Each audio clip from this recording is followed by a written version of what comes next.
Kamusta? At welcome sa isa na namang episode ng Sarap Tin.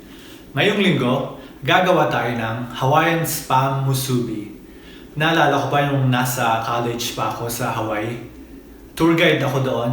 So kapag nasa break ako, ito yung madalas na binibili ko kasi mura na, masarap pa. At saka mayaman sa protina at carbohydrates din kasi may kanin. Tara, gawa na tayo! Ito yung mga kakailanganin natin para sa ating spam musubi. Pero bago yan, kailangan natin mag-prepare para sa ating marinade. Kailangan natin ng soy sauce, oyster sauce,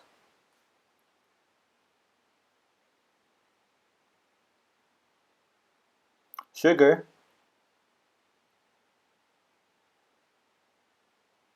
at ang ating sesame seeds. Haluin natin mabuti ang ating marinade mix. Tara, buksan na natin yung ating spam.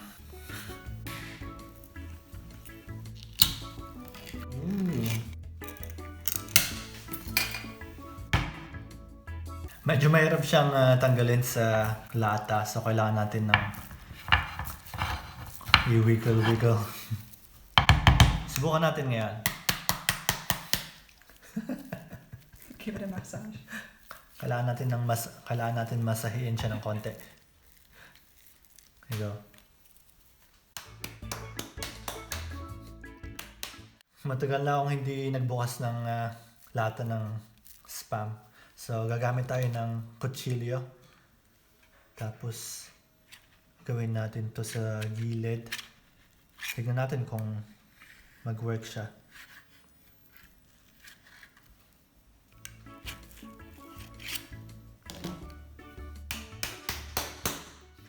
Go on, Ramona, you can do it.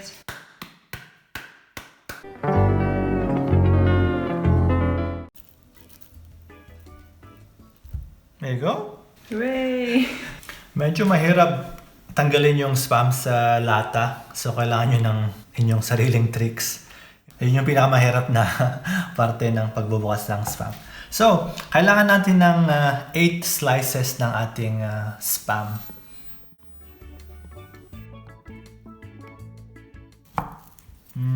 Ang bango.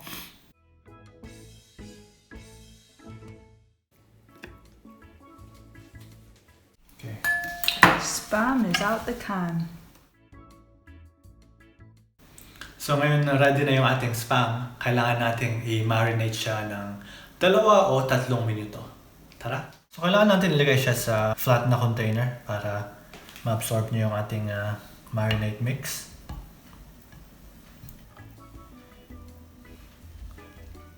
So, marinate natin siya ng mga 2 o 3 minuto.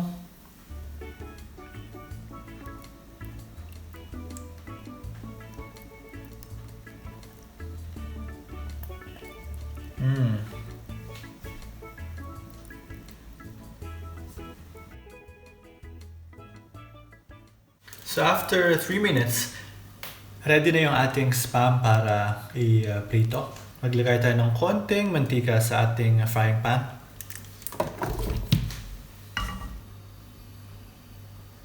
Make sure na yung ating apoy ay medium heat lang siya para hindi masunog yung ating spam. Hindi natin siya kailangan lutuin masyado kasi yung spam luto naman na siya. Ang unang spam natin.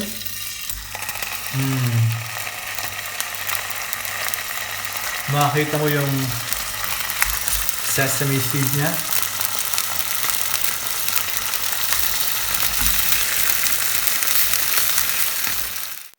Kung hindi available yung spam sa inyo, pwede rin kayong gumamit ng ibang brand tulad ng Maling. Kailangan natin lutuin mga 4 minutes, 3 to 4 minutes yung bawat side niya. Gamit yung low to medium heat.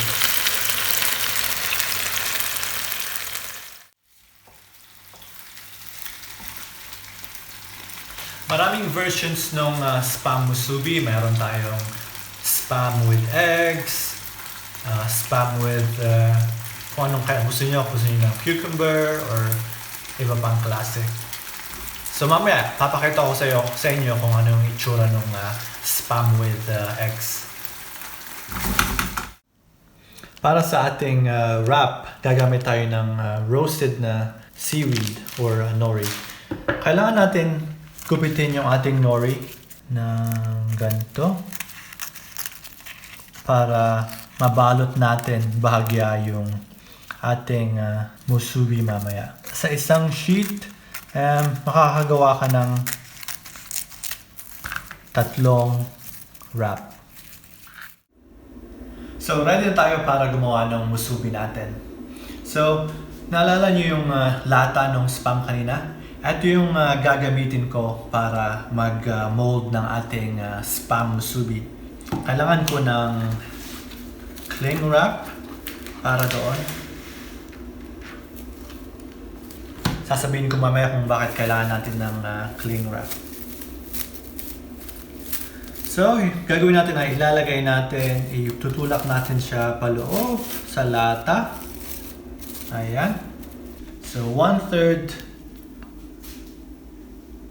ng ating can. Dapat yung dami ng ating kanin. So, dapat itulak natin siya para mag-compress. Akala ng mga iba yung spam ay Japanese siya. Pero actually, nag-originate siya sa Hawaii. Siguro dahil sa influence ng mga Japanese na pumunta doon. Yan. Ating spam. Tulak din natin siya. I think ready na siya para tanggalin sa ating lata. So, kailangan natin ilagay siya sa ating nori. Look at that. So, ngayon, lalagyan ko siya ng fried na egg or omelette. So, kakat lang tayo according to size ng ating spam din. So, ito yung version natin ng Hawaiian musubi na mayroong egg. Here you go. Not bad. Wow, ang ganda.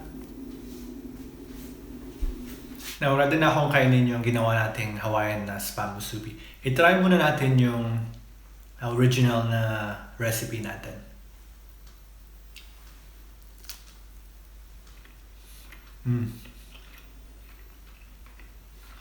How is it, Ramel? Masarap, manamis-namis. May hint ng ham, tsaka pork. Ubusin ko na to. Leave some for me. You can it. Salamat sa panonood ng ating Hawaiian Spam Musubi. Next week, may bagong episode na naman tayo. Paalam!